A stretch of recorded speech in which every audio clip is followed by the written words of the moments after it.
Olá, pessoal. Bom dia para todos. Você está agora assistindo através do canal do YouTube O Otivista Paracatu e também através do canal do VIP Studio.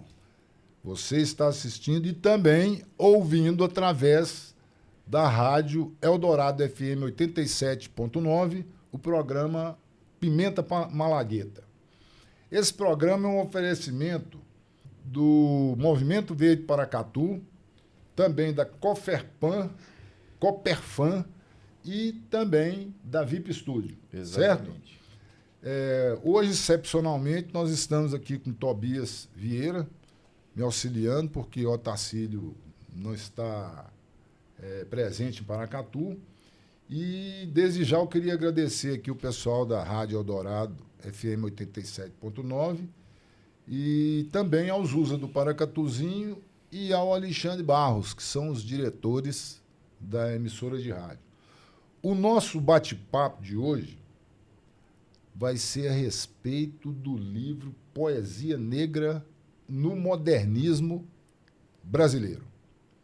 Vamos conversar com Benedita Gouveia Damasceno, filho do senhor Zé Pipoqueiro. Tobias não teve o prazer de conhecer seu Zé Pipoqueiro, né?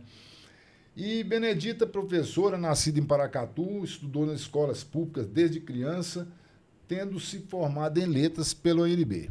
Posteriormente, prestou concurso para oficial de chancelaria no Itamaraty, passando nos primeiros lugares, quando então serviu o Brasil em vários países.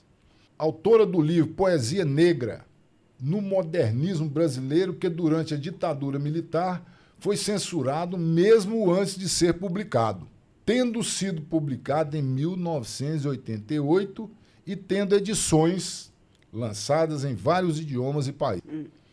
No livro, Benedita discute as propostas poéticas da negritude na França, constatando o domínio de uma cultura branca incontestável até o final do século XIX no Brasil e analisando o momento de ruptura que se deu com o advento do modernismo, atesta a existência de uma estética negra fundamental para reabilitar e valorizar a cultura africana. Bom, esse é o nosso papo de hoje. Eu queria, desde já, Benedita, te cumprimentar e te pedir para contar para nós essa história que não foi contada por mim nesse breve relato. Eu agradeço muito à Rádio Eldorado e ao VIP Studio pelo convite e realmente eu não perco oportunidades como essas, porque eu sei que qualquer divulgação relacionada à cultura negra em geral e a cultura afro-brasileira em particular, não tem muito espaço na mídia. Começou há pouco tempo um maior espaço, quando as televisões começaram a apresentar novelas com atores negros que não eram só o bandido ou o macumbeiro, né? Mas, quando eu estava trabalhando na pesquisa que gerou esse livro, não tinha nada. Foi uma dificuldade enorme para conseguir esses poetas que eu ainda consegui aqui. Eu tive que sair de Brasília e de ônibus para Belo Horizonte, porque era a única biblioteca onde tinha um livro de um dos autores. Eu tive que sair de Brasília e ir para São Paulo, e aí lá foi fácil. Lá eu conheci muitos desses autores que são citados nos livros. Mas os autores anteriores era dificílimo, porque eles tinham uma edição única, edição do autor, porque as editoras não estavam interessadas em assuntos da cultura afro-brasileira, e achavam que isso não vendia, e realmente não vendia. Então, às vezes, era edição do autor, que ele mesmo pagou, e deu de presente para os amigos, e algum museu, alguma biblioteca tinha esse exemplar. Então, eu tive que ficar, naquela época, andando de ônibus. Ficar garimpando, né? Garimpando, sabe? E porque essa pesquisa foi feita entre os anos de 1976 a 1980.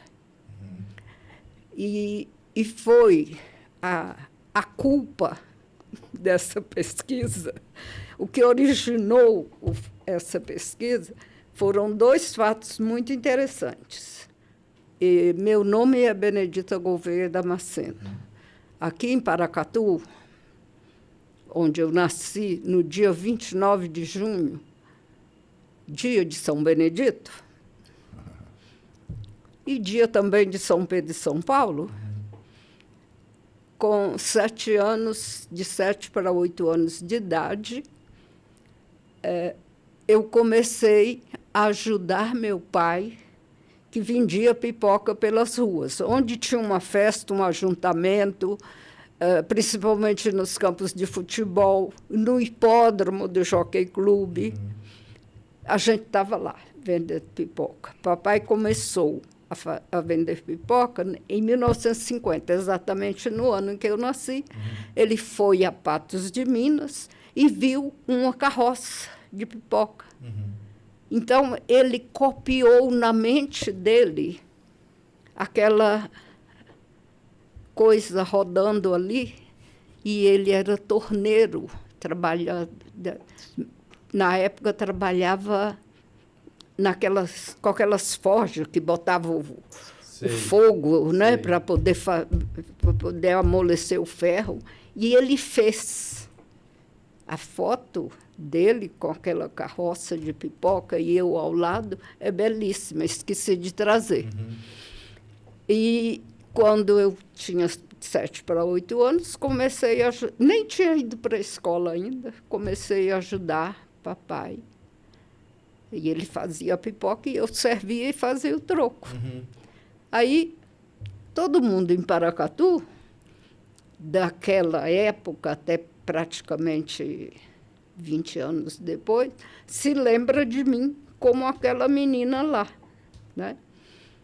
E eu acho muito divertido que quando eu publico alguma coisa no Facebook falando de meu pai, não sei o quê, tem curtidas adoidadas. Quando eu publico alguma coisa falando de cultura, não sei o quê, não tem curtida nenhuma. Eles separaram. A pipoqueira merece. Agora, essa cultura. Muito divertido. Mas, então, eu aqui, em Paracatu, eu estudei na Dom Serafim Gomes Jardim, ali no Arraial da Angola. E daí, naquela época, a gente precisava, tinha o curso primário e o próximo era o curso ginasial, se chamava à época. Hoje, que engloba o ensino fundamental de hoje. Aí, naquela época, então, tinha que se fazer um exame de admissão ao ginásio. E a única escola que tinha o curso preparatório para o exame de admissão ao ginásio era a Escola Estadual Antônio Carlos, de Paracatu.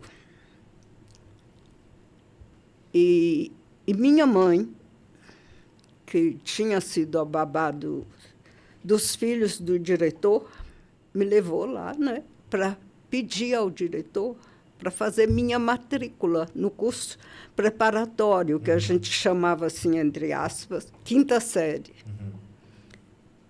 E o diretor, que sabia muito bem quem era minha mãe, porque ela tinha sido babá dos filhos dele, falou para minha mãe: "Ô, Senira, para que você quer matricular sua filha aqui? Isso aqui não é escola para gente como vocês." Ela já fez o primário, está muito bem, arranja um emprego para ela. Eu mesmo estou precisando de uma doméstica lá em casa. E minha mãe foi para casa chorando. Papai chegou com um macacão sujo, de fuligem, e perguntou o que aconteceu. Minha mãe não deu conta de contar o que aconteceu. Eu contei. Papai pegou os documentos e falou, eu vou lá, faço a matrícula dela. Foi lá, entregou os documentos, vim fazer a matrícula da minha filha na 5ª série. Ele não foi pedir. Aí nasceu essa minha determinação. Entendi. É do meu pai que eu adquiri isso. E eu fiz a 5ª série. A professora da 5ª série, cujo marido se dizia o maior amigo do meu pai, quando tinha que se dirigir a mim na sala de aula, dizia, você aí é o estandarte de São Benedito? Então,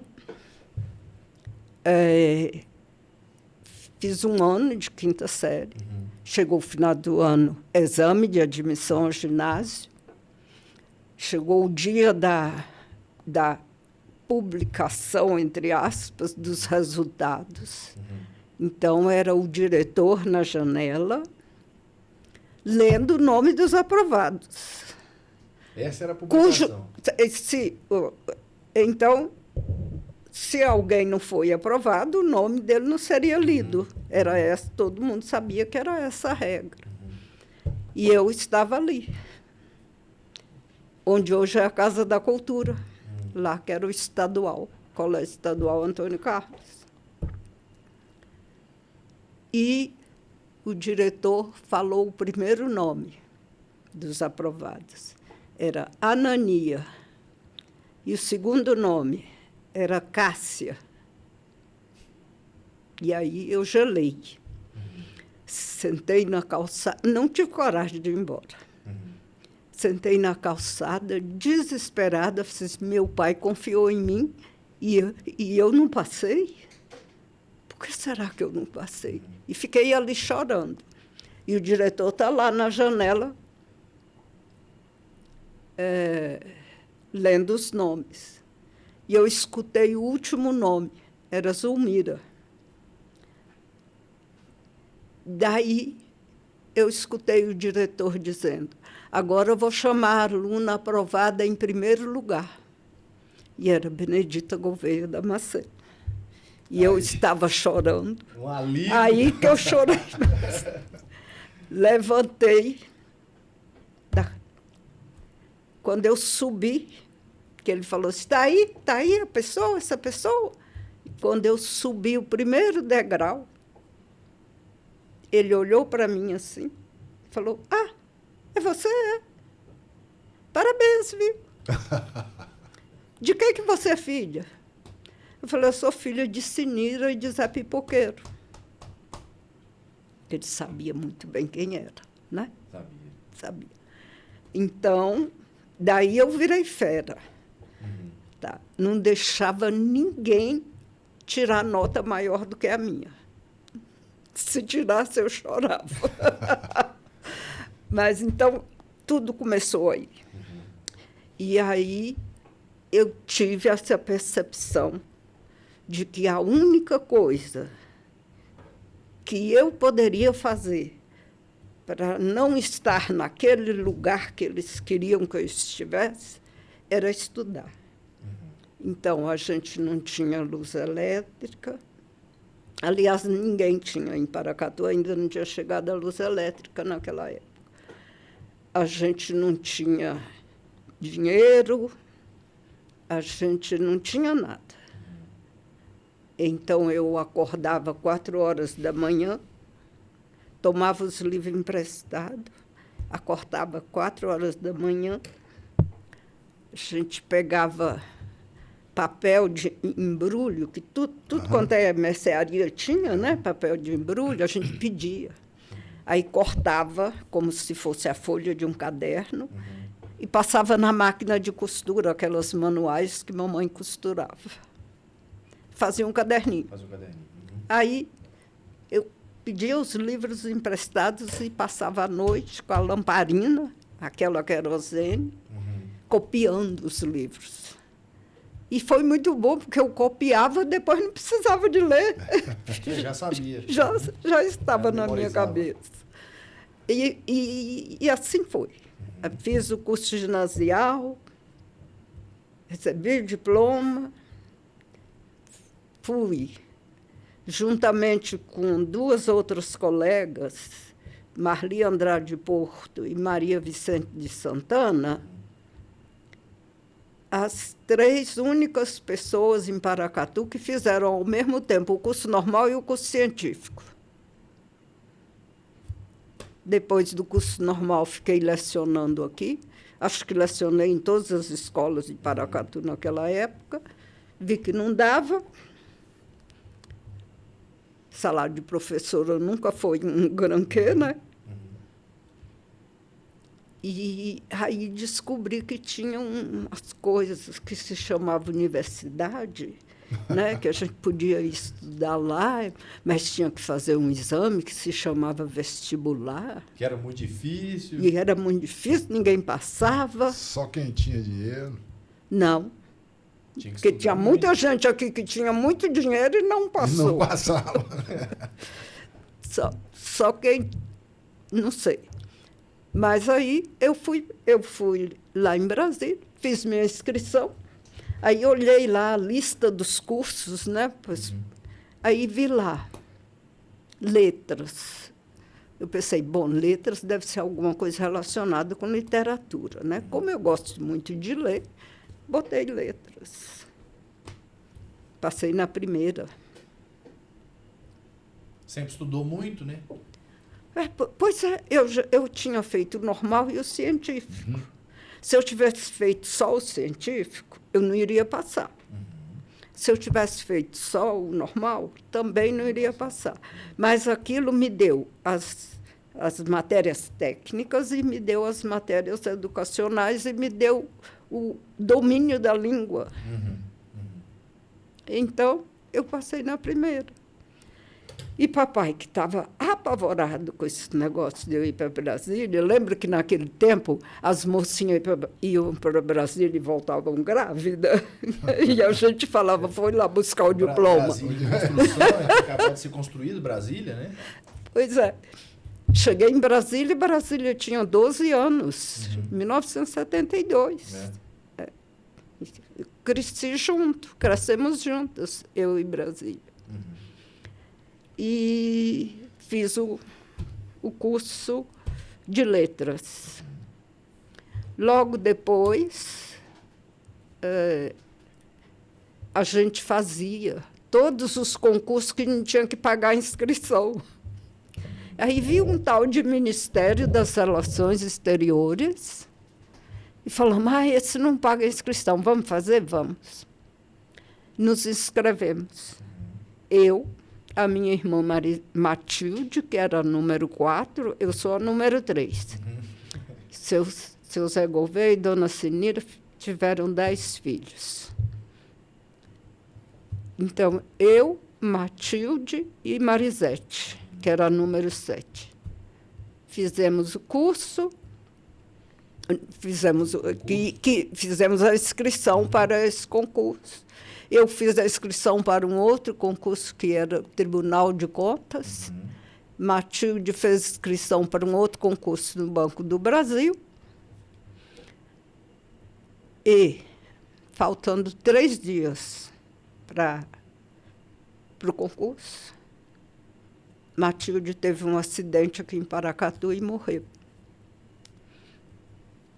Porta do carro abriu, ela bateu a cabeça no meio-fio, ali onde era o cinema. Papai levou para Belo Horizonte e o corpo voltou na sexta-feira. A prova seria no domingo. Ela também estaria inscrita. E ela era a mais inteligente de todas nós. Aí Marisete me falou, Dita, então agora a gente não vai fazer aquele concurso, né? Eu disse, não vai por quê? Se a gente não for, ela vai ressuscitar? Vamos embora. Fomos para Brasília, que a prova era no domingo. Enterrou ela na sexta, no sábado a gente foi para Brasília. E passamos todas duas no concurso para o Ministério das Relações Exteriores. Não era um concurso para a carreira diplomática, que é o que caracteriza o Ministério das Relações Exteriores. Era um concurso para a carreira administrativa. E o cargo se chamava oficial de chancelaria, porque o Itamaraty, of course, naturalmente, gosta de nomes pomposos, né? Mas oficial de chancelaria exigia curso superior completo. Mas oficial de chancelaria não era uma carreira estruturada, com possibilidade de evoluir na carreira, como é a carreira de diplomata. Era só uma carreira administrativa e da qual se dizia, no livrinho lá de Itamaraty, se dizia que era a função do oficial de chancelaria era auxiliar os diplomatas na formulação e execução das prioridades do Ministério. Ponto. Quer dizer, podia ser qualquer coisa. Mas eu passei. E fui admitida no dia 1º de dezembro de 1976. Um mês depois, eu estava ali, não conhecia ninguém, estava ali trabalhando, me deram uma mesinha, de vez em quando me davam uns papéis para datilografar. Tá bom. E eu recebi um papel que falava de um concurso para a carreira diplomática. Eu li e vi que as disciplinas eram as mesmas que eu tinha feito no outro concurso. Falei, vou me inscrever, né? Vai ver que vai dar certo. Não paga nada, né? Não paga nada, vai ver que vai dar certo. Me inscrevi. Não sabia muito sobre como é que funcionavam as coisas dentro do Itamaraty. Claro, tinha um mês que eu estava lá. Mas me inscrevi. Daí uma semana ou duas, eu recebo um telefonema.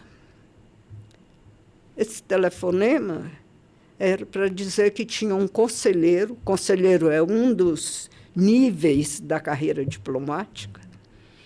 O primeiro nível é terceiro secretário, o último nível é embaixador. Né? Então, tinha um conselheiro que queria falar comigo. Achei estranhíssimo, né? Não conheço ninguém aqui, por que esse cara quer falar comigo? Mas fiquei curiosa, lá fui eu. Vamos lá. Chega lá, tinha só ele, numa sala, só ele e eu. E eu notei que ele tinha, em frente a ele, a minha inscrição para o Instituto Rio Branco. Só que ele me falava no plural. Dona Benedita, que prazer conhecê-la. Nós queríamos falar com a senhora. Nós. Só estava ele e eu. Para lhe dizer que vimos a sua inscrição para o Instituto Rio Branco, para o exame do Instituto Rio Branco, e ficamos muito felizes. E também para lhe dizer que a senhora pode fazer seu exame tranquilamente, porque já a consideramos uma colega. Achei estranho aquilo. Falei, como assim? Não entendi. E ele estava também assim, sabe, um pouco desconcertado. Aí ele disse assim, para ser honesto com a senhora, dona Benedita, a verdade é que nós precisamos colorir o Itamaraty. Entendi. Eu saí dali com a cabeça em polvorosa, porque eu entendi que eles iriam me passar, qualquer que fosse o resultado. E eu fiquei pensando, meu Deus do céu, e agora, o que é que eu faço? Eu não conhecia ninguém, nem no Itamaraty, nem em Brasília, a não ser os meus alunos da Ceilândia. No dia do exame, eu cheguei mais cedo, já tinha avisado para o chefe que eu iria sair para... Era no mesmo prédio, iria sair para fazer o exame. Botei o relógio na mesa e fiquei ali olhando para o relógio e pensando, vou ou não vou? Vou ou não vou? Vou ou não vou? Não fui. Não me sentia com vocação para lápis de cor. Que era isso que eles queriam fazer de mim, colorir o Itamaraty. Já pensou? E todo mundo ia ficar sabendo que eu estava ali só para colorir. Entendi. A minha competência e a minha dignidade não foram levadas em consideração. Aí eu saí, já tinha avisado o chefe que eu ia sair, né? Saí 15 minutos para as 9, que era a hora que ia começar o exame. Tomei o ônibus, fui para a UNB e fiz a inscrição para a seleção para o curso de mestrado em literatura. Aí começou a minha pesquisa. Aí começou essa história. Eu passei na seleção. Tinha 5 vagas. Eu passei. E foi aí que nasceu. Aí então... eu não ia ser lápis de cor de ninguém. Tá certo. E aí, quando a primeira conferência que eu vi anunciada nos corredores da UNB, dizia, conferência pelo professor fulano de tal, o problema do negro brasileiro. Eu falei, oba, vou lá ver qual é o meu problema, né? Cheguei lá, tinha um sujeito loiro, de olhos azuis, sotaque do sul, defendeu, ponto por ponto, o racismo.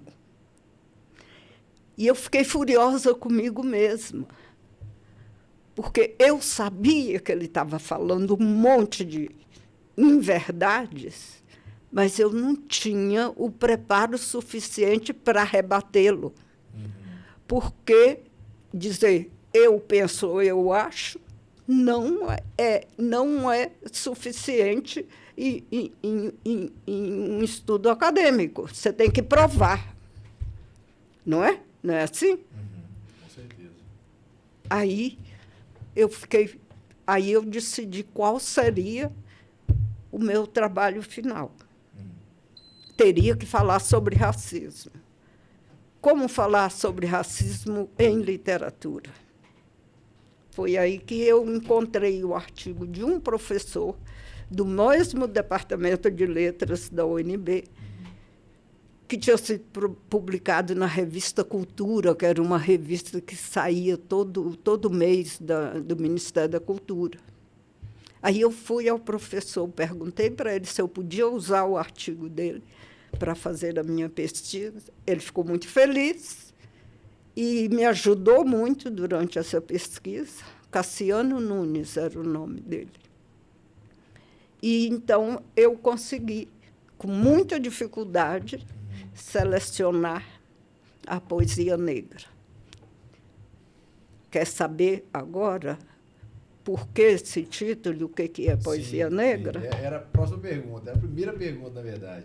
Eu queria entender o nome do livro, o que significado, o conceito de poesia negra. Olha, o conceito de poesia negra foi muito difícil para mim para elaborar. Então, eu parti de uma postulação e gastei 3 ou 4 páginas aqui neste livro para explicar por que eu parti dessa. Eu parti do seguinte ponto de vista. Poesia negra, para mim, não era poesia de branco, falando de negro. Poesia negra, para mim, não era textos de lamentações, sabe? Poesia negra, para mim, era alguma coisa que exprimisse a alma negra. E essa alma negra, né, que tem aquela lembrança atávica da África e a lembrança atávica da escravidão. Então,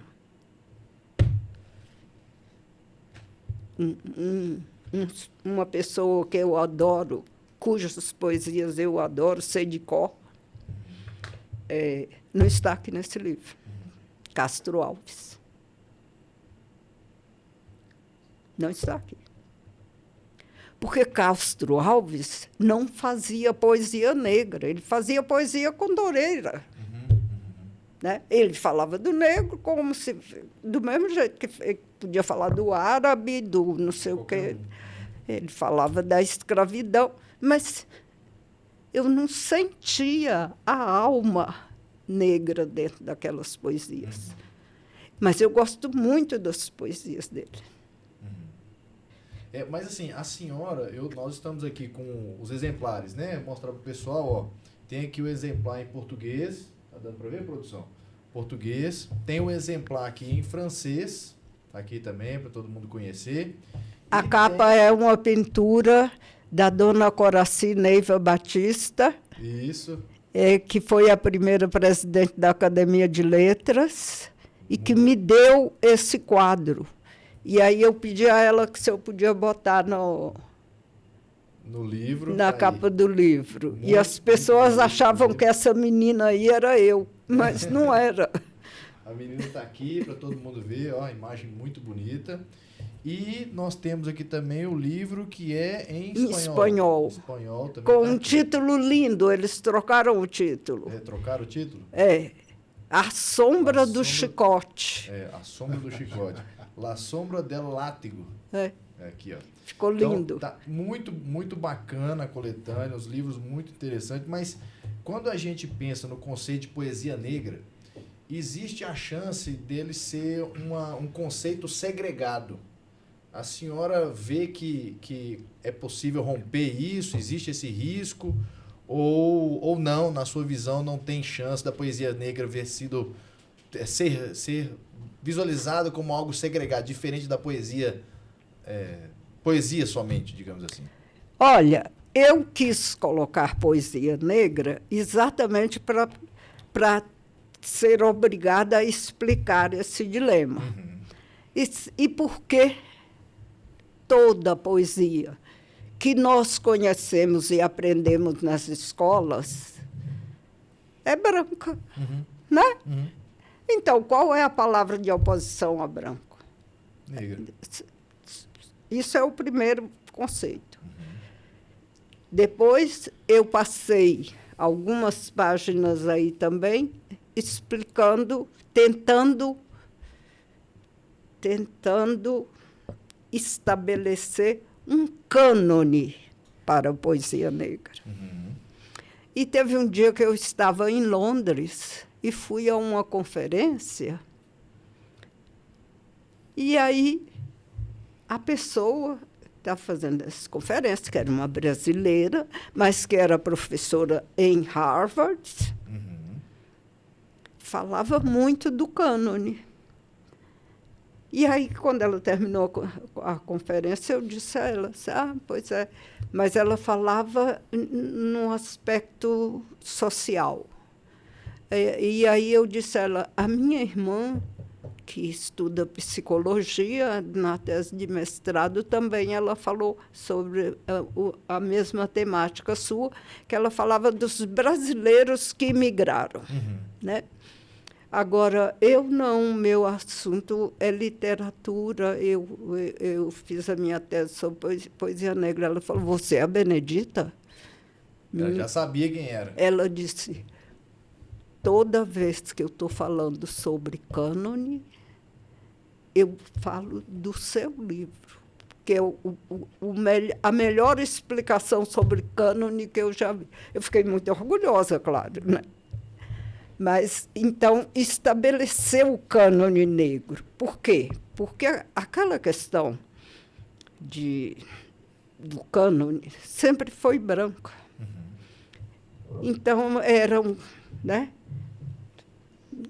louras e lindas madeixas, né? Falava-se do nariz afilado, dos olhos azuis. Alguém já fez alguma poesia falando do nariz achatado e do beiço? Não, né? Não fez. Não tem. Então, vamos arranjar um cânone para a poesia. Para a poesia. Para que ela não seja nem branca nem negra. Porque até hoje nós só vimos poesias negras. Onde fomos encontrar essa abertura para discutir um outro cânone que não fosse a figura do europeu, da beleza grega. Só para a gente poder explicar para quem não está ouvindo, o cânone é uma regra de padrão. O padrão. É o padrão. É o padrão. Então, quando eu falo cânone, é o pessoal entender aí que é o padrão. É o padrão. As pessoas não vão saber. Quando é que houve essa possibilidade? No Brasil. Foi no modernismo. Porque o modernismo foi um movimento que queria romper com todos os padrões anteriores. Aí, o modernismo não estava falando de negro. O modernismo não estava pensando no negro. Mas o modernismo queria romper com os padrões. Entendi. E, quando rompe com os padrões, o modernismo dá uma chance para que a poesia negra também se apresente. Então, agora não é só um padrão. Então, aqui, olha, a coisa mais linda que se disse na época do modernismo foi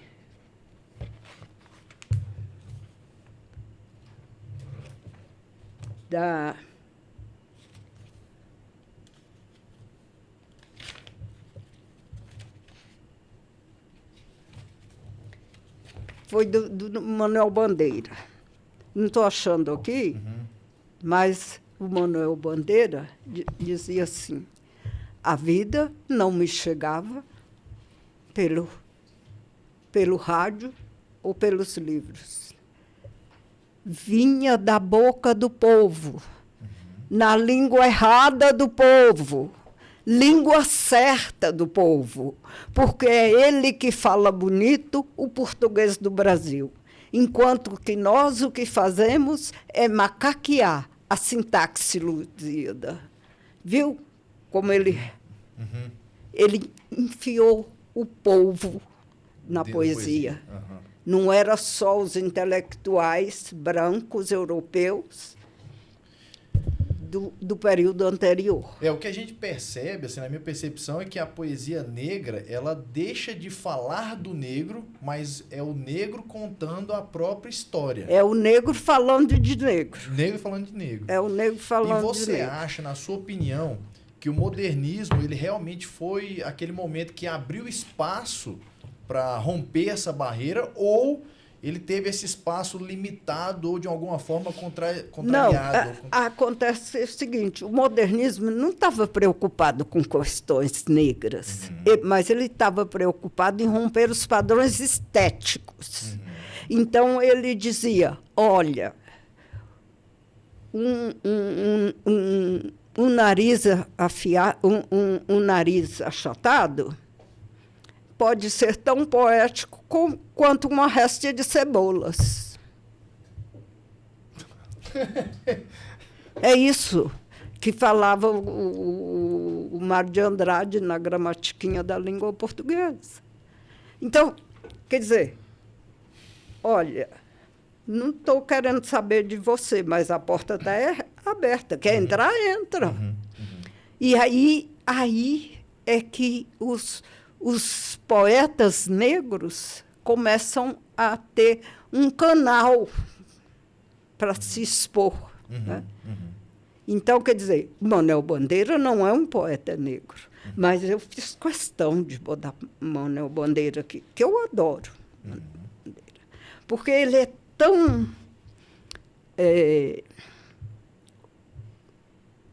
tão povo, tão popular, né? E ele dá essa abertura. Qualquer coisa pode ser poético. Não precisa ser só as longas e loiras madeixas, não é? Você acha que o modernismo ele incorporou cultura negra, incorporou algumas características do negro? Claro que movimento? Incorporou, mas não na literatura, na pintura. Vocês viram aquela exposição que teve aqui na primeira Flip? Flip, sim, sim. Do Flip Paracatu, né? Nas igrejas, né? Que foi nas igrejas. Não, aquela primeira exposição do... Aquele pintor de origem italiana. Sim, sim, eu vi. Na Flip Paracatu. Na Flip Paracatu. Eles fizeram uma seleção, foi o filho dele que fez, só das pinturas negras do... De quem? Eu não lembro o nome do autor, não vou me lembrar. Pois é, agora também não estou me lembrando. Mas na pintura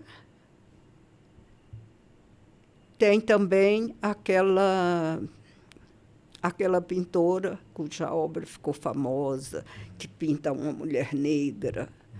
Entendeu? Isso aí o modernismo incorporou. Incorporou na música, e foi o Carlos Gomes que enfiou o negro na música, a música do negro, o negro na música, a música do negro. Né?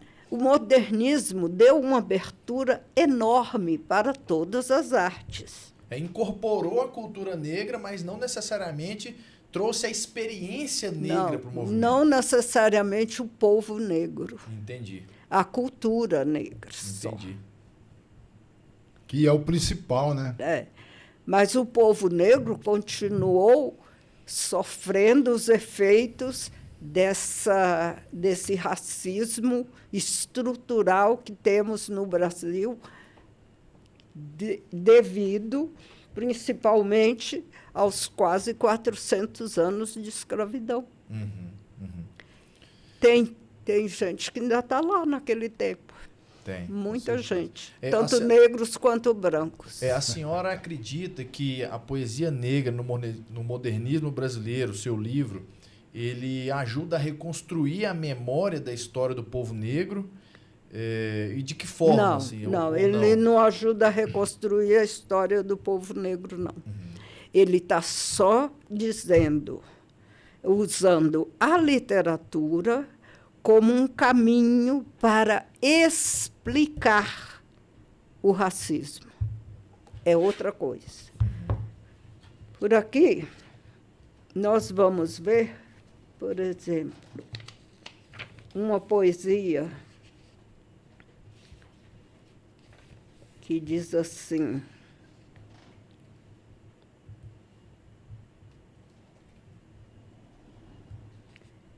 por exemplo,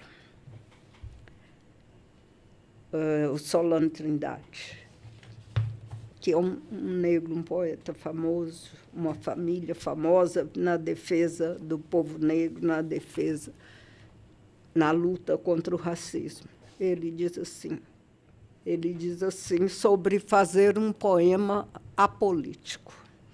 Não falarei de negros, de revolução, de nada que fale do povo. Serei totalmente apolítico no versejar. Nesse dia, amor, serei um grande FDP. Serei um grande pi. Ou uma poesia assim, L.C. Mogg. Não tenho que voltar. Minha terra é aqui. Não tenho que pedir de olhos baixos para dormir na cama que eu mesma preparei. Muito menos não tenho que roubar pela comida dos meus filhos. Quero o meu e sem muito papo. E se não me derem por bem, eu tomo e dou porrada. Então, tem todo tipo de poesia, umas melhores, outras nem tanto, mas que são expressões de poesia negra. Adão Ventura escreveu sobre as coisas que os brancos falam, né? O preto de alma branca e seu saco de capacho. O preto de alma branca e o seu sujar na entrada. O preto de alma branca e o seu cagar na saída. Cada dia mais distante do corpo da grande mãe África. É isso. É isso. Isso aqui é o que precisamos fazer. A gente não pode mais continuar sendo preto de alma branca. A gente tem que ser preto. Então, a alma é preta também. Mas não preto no sentido do mal. Porque aqui no Brasil se usa a palavra negro para ofender. Mas por que tem que ofender? Só porque eu nasci com uma cor diferente da sua? A minha cor virou ofensa? Este que é o ponto. Aqui, quando ele fala, ele faz um poema muito bonito, falando da sua mãe. E vai mostrando, né, como é a caracterização psíquica da mãe. Suas calejadas mãos, analfabéticas, marcadas, suadas, picadas, indefinitivamente, até o último escorpião. Picadas até o último escorpião. É uma visão tão bonita essa, né? Na sua obra... Não é as calejadas mãos que... Na sua obra, a poesia negra aparece não só como estética, mas como resistência. Resistência. E a literatura, de alguma forma, ela pode se fazer eficaz, na sua opinião, para o enfrentamento a esse racismo que ainda existe? E que existirá sempre. Eu acho que a poesia, todas as outras artes, a sua vida pública, tudo tem que ser enfrentamento de racismo. Porque não é mais possível. Não é mais possível que até hoje, sabe, os negros lá na favela sejam mortos pelo governo, porque são bandidos, e depois o Congresso quer fazer uma lei para dizer que os bandidos congressistas não podem ser nem julgados, nem punidos. O que é isso, meu Deus? Que país é esse? E vai lá na favela e mata os negros. É traficante? Não está na favela, não. Ele está lá na Zona Sul. Ô, Benedita, me conta com a história. Você acha que existem negros, vamos dizer, negros inconscientes, que muitas vezes denunciam negros conscientes para tomar, muitas vezes, o lugar do negro consciente? Mas isso existe, não é só entre negros, não. Isso existe. Existe, pois é. Existe no mundo inteiro. Pois é, mas eu estou dizendo, negro também existe. Pois isso. é, mas acontece que você não pode dizer isso. Porque o negro também denuncia o próprio negro, o negro também... Passa o pé. Você não pode dizer isso, porque isso não é uma característica do negro, é uma característica da sociedade onde ele está. Isso. Da sociedade onde ele está. E você não pode pedir ao negro que faça melhor ou diferente daquilo, porque você nunca deu a ele as armas para lutar. Do mesmo jeito que o diretor da escola dizia para minha mãe que aquilo não é escola para gente como vocês, isso continua até hoje. O interesse do governo é o quê? O interesse dessas pessoas racistas e preconceituosas é o quê?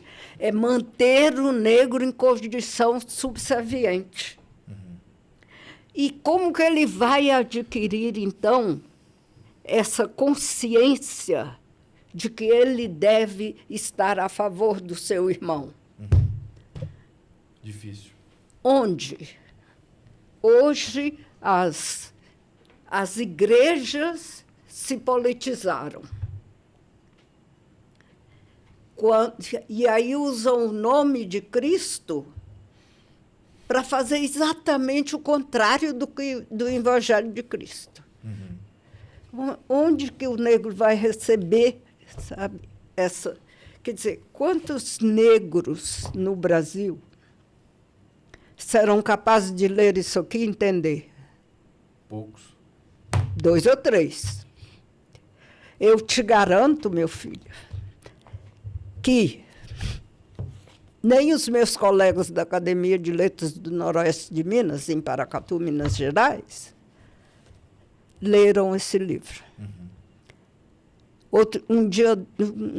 Um desses anos aí, eu recebi um cartão de Natal de um dos acadêmicos.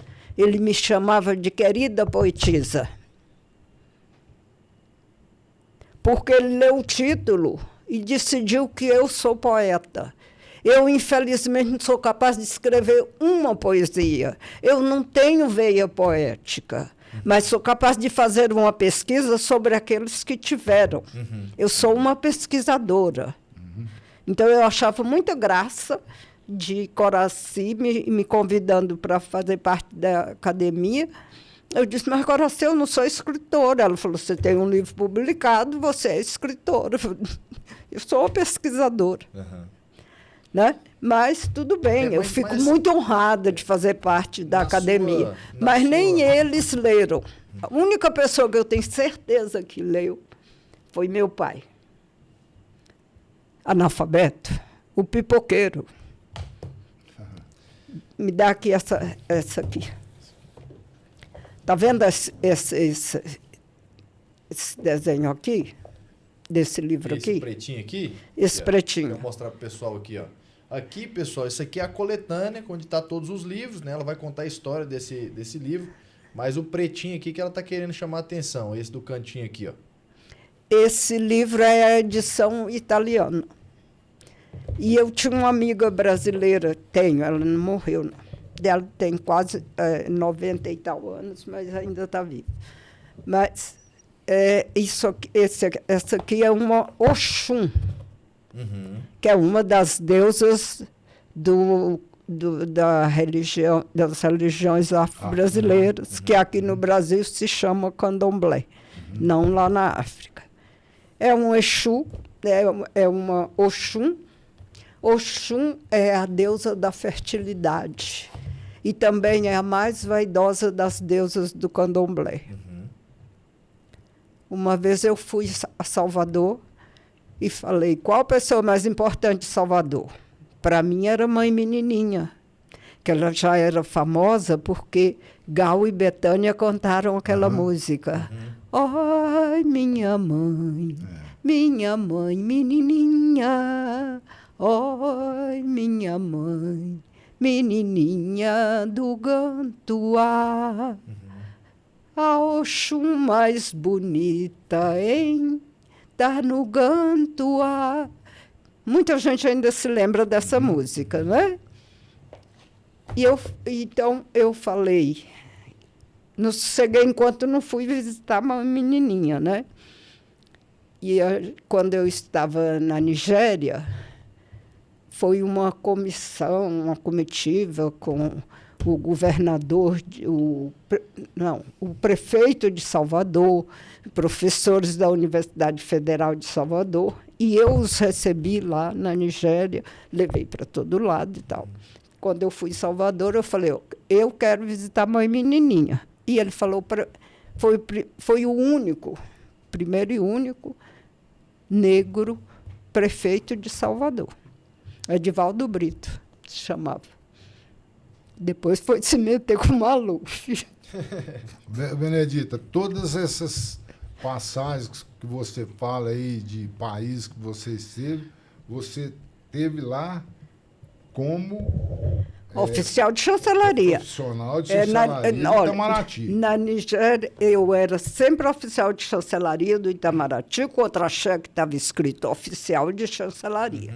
Na Nigéria, o embaixador, que era uma pessoa maravilhosa, que foi, inclusive, presidente da Academia Brasileira de Letras, se chamava Alberto da Costa Silva, tem muita publicação dele. E ele me nomeou adida cultural. Depois, para Roma, o Itamaraty me nomeou diretora do Centro de Estudos Brasileiros. Mas isso era só pro forma, né? Porque no contra-cheque estava escrito oficial de chancelaria. E o salário não mudou nada. Entendeu? O oficial de chancelaria é aquele pau para toda a obra, né? É tipo assim, é cachorrinho dos diplomatas. Você até falou o seu diplomata é bom, tem uns que são bons e reconhecem o seu trabalho. Tem uns que ficam com inveja, porque são mais incompetentes, e aí você sofre assédio moral o tempo todo, essas coisas. Assim. Mas voltando a falar da obra, você, depois de algumas décadas desse livro já publicado, já foi divulgado, o que você vê que mudou ou que não mudou? Olha, em termos de literatura, mudou muito, porque apareceram muitas obras interessantes e, em termos de poesia, muitos poetas. Muitos poetas. Aqui, como esse trabalho foi apresentado em junho de 1980, então vai até o início de 1980. De lá para cá, eu não vi ainda nenhum trabalho que continua a pesquisa sobre poesia negra. Mas tem muitos poetas negros, tem muitas pesquisas sobre a cultura negra em geral, e tem muita coisa ruim também. Por exemplo, quando eu publiquei pela primeira vez uma história muito triste de racismo que eu sofri, um grupo desses grupos aí no Facebook e tal, que cuida só de cultura negra, mulher, só de cultura negra, mas mulher. A prioridade é a mulher. Pois uma outra mulher pegou o meu texto no Facebook, botou a foto dela e publicou. Nunca respondeu quando a gente pediu... Não, quando a gente pediu que ela tirasse aquela foto, que ela dissesse se ela queria uma foto, por que não me pediu? Claro. Né? Agora, se a senhora tivesse que reescrever esse livro ou atualizar ele, o que a senhora acrescentaria ou revisaria dele? Nada. Nada. Nada. Eu, desculpe dizer, mas como eu gosto muito de mim, eu sou muito honesta. Eu nunca li uma pesquisa como esta. Hoje eu releio e confirmo. Nunca li. E tem 40 anos, mais de 40 anos, porque é de 1980, tem mais de 40 anos, e não é datado. Ou seja, ele continua atual tranquilamente. Não tem nada aqui que você diz assim, não, isso era antigamente, hoje não existe mais isso. Não, isso era antigamente e é hoje. É atual. Só que hoje se fala mais do assunto. Naquele tempo não falava. Por quê? Porque estávamos no governo militar e tinha um ato institucional que proibia que se falasse de problemas de negros e de indígenas. Então, quando eu terminei isso aqui, o embaixador Alberto da Costa Silva me mandou por um portador, em segredo, não sei o quê, porque a Fundação Ford queria publicar. E ele pediu, não publique. Você está botando em risco sua carreira. E era naquele tempo que eles sumiam com professores, um monte de professores da UNB a gente nunca mais viu, foram demitidos. Todas as pessoas que sabiam pensar, né, foram punidas naquela época. E não publiquei. Agora, sabe como é que eu consegui publicar isso aqui? Porque tinha um rapaz chorando no banco da praça. Por isso você conseguiu. Foi. Conta pra gente. Eu estava na embaixada em Roma, né? Era diretora lá do Centro de Estudos Brasileiros, e saí para almoçar, e a embaixada em Roma tem uma praça muito linda na frente da embaixada. A Praça Navona. Então, a embaixada ficava aqui, à direita. Eu saía, passava aqui e entrava no bequinho para ir almoçar. Depois voltava pelo mesmo caminho e entrava na embaixada de novo. Esse dia, não sei porquê, eu resolvi voltar passando pelo meio da praça. Em vez de eu voltar assim e entrar na embaixada, eu voltei assim, andando pelo meio da praça. E tinha um rapaz chorando no banco da praça. E aí eu perguntei para ele, em italiano, você tá com algum problema? Precisa de ajuda? O que eu tenho com isso, meu Deus? Eu perguntei isso para ele. E aí ele me olha assim e fala assim, eu sou brasileiro. Eu falei, que bom, eu também. O que foi? Aí ele me disse, porque minha mulher morreu e meus pais me pagaram uma viagem para a Europa para ver se eu me distraía, se eu esquecia, deixou. Ele tinha 2 filhos já. E eu falei, E aí ele disse, eu estou chorando porque eu estou vendo tanta coisa bonita que ela nunca mais vai ver. Eu falei, realmente é muito triste. Vamos ali tomar um café. Voltei para o bequinho e fomos tomar um café. Depois eu falei com ele, olha, eu tenho que voltar para o trabalho, vem comigo. A gente continua conversando lá. E aí ele me contou, né, que estava fazendo mestrado, não sei se era engenharia ou arquitetura, uma dessas, e que ele estava fazendo mestrado. Eu falei, eu também fiz o mestrado. E a minha dissertação de mestrado é excelente, mas ainda não achei um editor. Eu mandei 500 cartas para 500 editoras. 5 responderam. Poesia negra? Imagina. Mas eu sou insistente. Aí ele fala assim, ué, eu tenho um amigo em Campinas, ele morava em Itatiba, ainda mora. Eu tenho um amigo em Campinas que tem uma editora, se você quiser eu posso levar para ver se ele publica. Eu, na hora, abri a gaveta, embalei os originais e entreguei para ele. Um mês depois chegou a carta com o contrato para eu assinar. Olha só. Tá vendo? A coincidência, o universo, né? Que às Não, vezes... não é coincidência. É alguma... Todas as minhas histórias, eu digo, isso não é coincidência, gente. Isso é providência. É providência. É a providência. Que coincidência? Coincidências não existem. Existe a providência divina que me mandou ir passar no centro da praça. Para que eu tinha que passar no centro da praça, que eu nunca passeava no centro da praça? Coincidência? Não, providência. Providência, com certeza. Eu acho que já partindo para a parte final, né?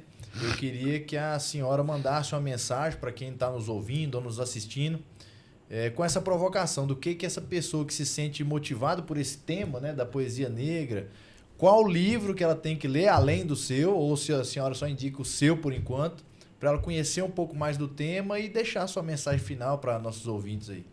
Não, olha, é o seguinte, eu quero pedir às pessoas só para ler. Ler. Não precisa ser o meu livro, não precisa ser sobre negros, sobre poesia negra. A pessoa tem que ler muito para ela não acreditar nessas teorias de racismo, de inferioridade por causa da cor da pele, para ela não acreditar nessas teorias de falsos cristos e falsos profetas, porque estas coisas não existem. E que cada um de nós só pode crescer mesmo através do conhecimento. E eu fico muito triste de ver hoje em dia todo mundo só o que a internet publica, é a única leitura. E a internet publica muitas notícias falsas, muita coisa ruim. E realmente, para mim, por exemplo, realmente a internet tem pouco a oferecer nesse quesito. Eu queria que as pessoas lessem, porque só lendo você vai alargando os conhecimentos e entendendo. Vai ter discernimento, né? Entendendo que nós somos uma criação divina. Tanto é que ninguém conseguiu ainda criar um homem, né? Então, você pode ter a teoria que quiser, você pode dar a Deus o nome que quiser, mas só o conhecimento liberta. Eu, hoje, como antes, não tenho medo de nada, não tenho medo de ninguém. Eu só não vou contar certas histórias para vocês, porque eu vou contar no livro. Eu contei do diretor, mas não falei o nome dele. Quem quiser vai pesquisar a época, que vai ficar sabendo. Mas no livro, tá. No livro vai estar. Está lá. Como não vou contar para vocês outras histórias de racismo. Teria muitas histórias de racismo em diversos lugares. Porque eu, graças a Deus, tive a oportunidade de morar em diversos países. E aí, você poderia até me perguntar, de todos os países onde você morou, qual você mais sentiu o racismo? Não. Qual que eu mais gostei? Ah, tá. Qual que eu mais... Senti o racismo em todos, né? Pensa que é só no Brasil? Do Brasil é bem pior. Mas o que eu gostei mais foi da Nigéria. Né? E as pessoas falam, não é possível. Como que você gostou mais da Nigéria? A Nigéria não tem nada. Uma pobreza enorme. A capital na época era Lagos, hoje mudou a capital para o interior, fizeram a mesma coisa que fizeram Aqui no Brasil. né? Mas quando eu cheguei lá, a capital que era Lagos. Faltava água, dia sim e dia sim. Faltava luz, dia sim e dia sim. também. Faltava o esgoto. Eram valas abertas no meio da rua. A cidade inteira cheirava cocô, né? Foi o lugar onde eu me senti tão bem, tão acarinhada. As pessoas não me tratavam como uma funcionária estrangeira, né, de uma embaixada estrangeira. Me tratavam com um carinho tão grande. Aí, 32 anos, eu voltei para a Nigéria. E aquelas pessoas que eu tinha conhecido lá, a maioria já tinha morrido. Mas o carinho continuou o mesmo. Olha só. Por quê? Porque a Nigéria tem uma comunidade enorme de descendentes de brasileiros que foram escravos e ex-escravos que retornaram para a África.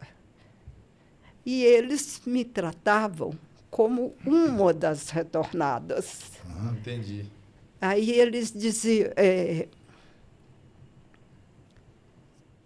essas pessoas se diziam brasileiros, mas já naquela época, quando eu cheguei lá, em 1981, já tinha pouquíssimos que ainda falavam algumas coisas em português, né?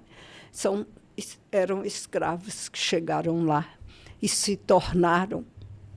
Lagos, naquela época, não devia ter nada, nem ninguém, quando eles chegaram no final do século XIX. E muito, muito rapidamente eles se tornaram as pessoas mais ricas da cidade. Sabe por quê? Ninguém sabia fazer nada. E eles eram escravos. Eles sabiam fazer tudo. Então, tem uma história belíssima da Casa da Água. Um desses ex-escravos, Lagos, são 3 ilhas, uma delas ligada ao continente. A água vinha do continente nos tambores, nas canoas. Canoa. Ele parou e pensou, quando eu morava lá no Recife, tinha poço.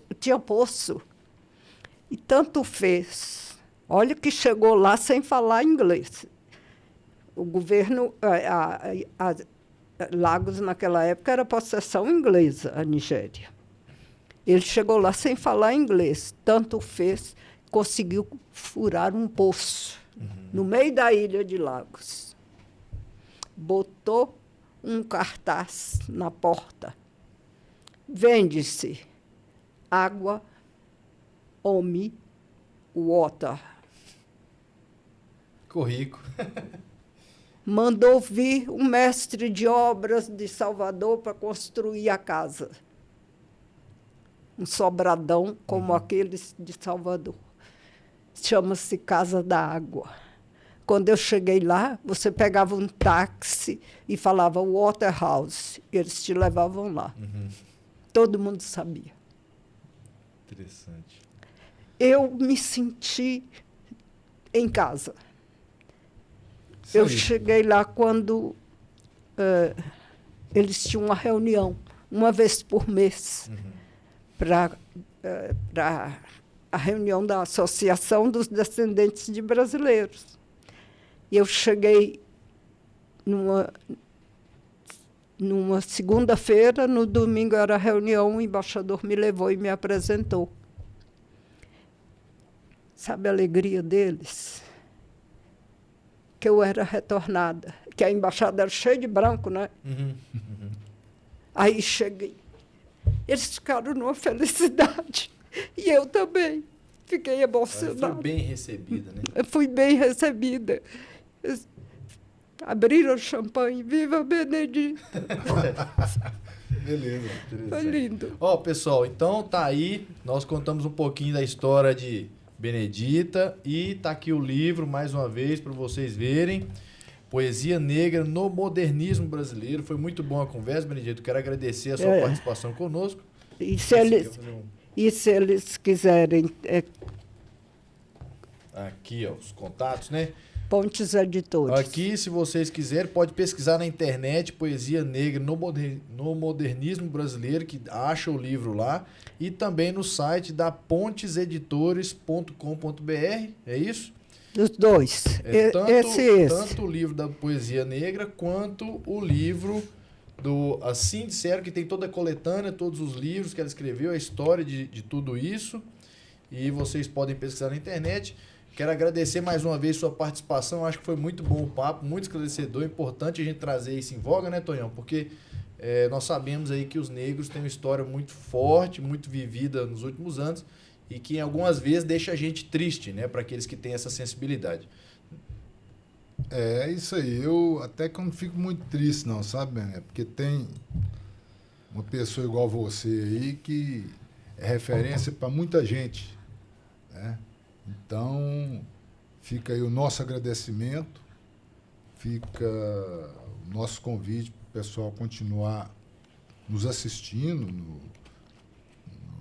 no site, no canal do YouTube, o Ativista Paracatu, na Rádio Eldorado FM. E siga-nos no Instagram, que é importante o Instagram, que esse conteúdo vai longe pelo Instagram.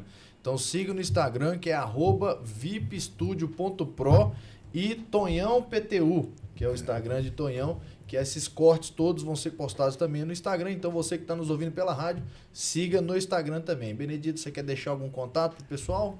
Contato, Instagram, rede social, Facebook? Imagine se eu tenho essas coisas todas. Não dá tempo. Nem quero ter. Manda pra gente que a gente encaminha para ela. Qualquer dúvida, pessoal, que vocês tiverem, qualquer mensagem que quer mandar para Benedita, pode encaminhar pelo Instagram que eu falei, @vipstudio.pro e @tonhãoptu, que a gente vai fazer questão de mandar a pergunta para Benedita, responder o que puder, a gente vai fazer essa ponte aí para vocês. Para encerrar, eu vou declamar o final de um poema de Castro Alves, que se chama Navio Negreiro, que não está no meu livro, mas vou declamar só o final, porque o poema é contando a saga dos negros desde que saem da África no navio negreiro e tudo que eles passam.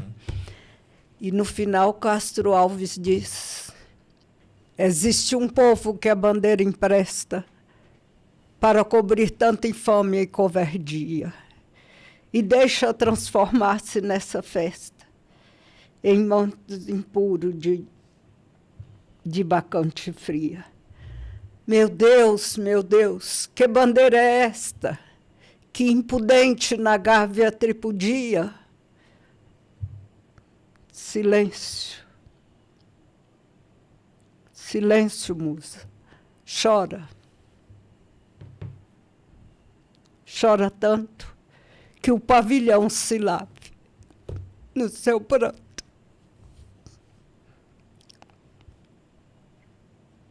Auriverde, não vou dar conta. Respire e vai. Auriverde, pendão da minha terra, que a brisa do Brasil beija e balança, estandarte que a luz do sol encerra, e as promessas divinas da esperança.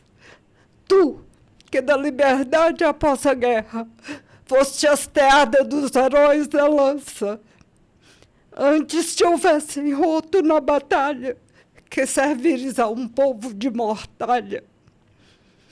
Fatalidade atroz que a mente esmaga, extingue nessa hora o Brigismundo, a tribo que colono abriu nas vagas, como